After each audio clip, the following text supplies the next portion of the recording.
Es ist kaum zu glauben, dass das MCI sein 25-jähriges Bestandsjubiläum feiert. Ich selbst habe die Freude und Ehre, beinahe von Anbeginn an als Lektor am MCI tätig zu sein. In unterschiedlichen Lehrgängen konnte ich Wissen über Arbeits- und Sozialrecht vermitteln und mich mit Studierenden über diese Fragen, die für unsere Gesellschaft doch extrem wichtig sind, auszutauschen. Ich habe das MCI in dieser Weise von einer relativ kleinen Institution zu ihrer heutigen Größe anwachsenden Institution begleiten können und die Entwicklung immer sehr bewundert.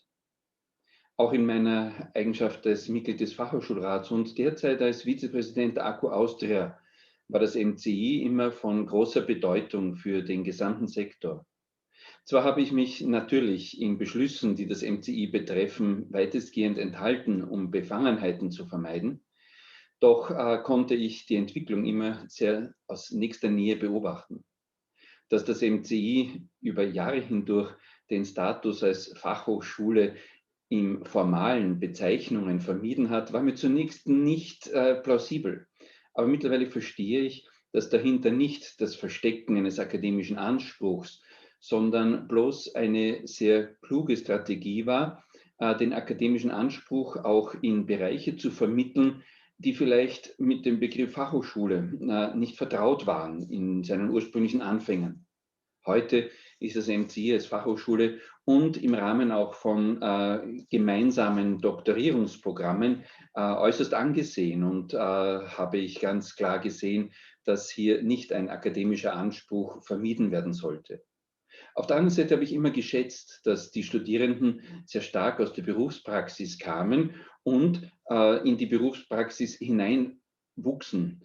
Die Praxis in der Wissenschaft zu verbinden, das ist das Anliegen, das das MCI über nunmehr 25 Jahre sehr gut vertreten hat.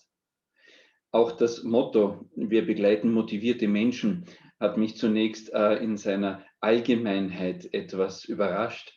Aber in vielfältigen Situationen habe ich erleben können, wie stark die Studierenden doch motiviert sind und durch die Lehre, die sie am MCI erfahren haben, in ihrer Motivierung für die Gesellschaft etwas Sinnvolles zu lernen und dann umzusetzen, bestärkt wurden. Insbesondere auch dem Rektor, lieber Andreas, wünsche ich für die nächsten Jahre alles Gute. Der geplante Neubau, trotz aller Schwierigkeiten, wird zweifellos ein Meilenstein für die hochschulische Landschaft in Tirol, aber auch in ganz Österreich werden. Und dass die weit über die Grenzen hinaus bekannte Serie von hochkarätigsten Vorträgen, die regelmäßig den Wunsch erwecken, persönlich auch anwesend zu sein, das darf ich Ihnen unterstreichen. Ich sehe darin auch einen großen Beitrag in der Bildungslandschaft Österreichs, die eine zusammenwachsende Landschaft von Praxis und Wissenschaft ist. Gerade im fachhochschulischen Sektor, gerade im MCI wurde das aus meiner Sicht in beispielsgebender Weise verwirklicht. In diesem Sinne auch für die nächsten Jahre und Jahrzehnte alles Gute von meiner Seite.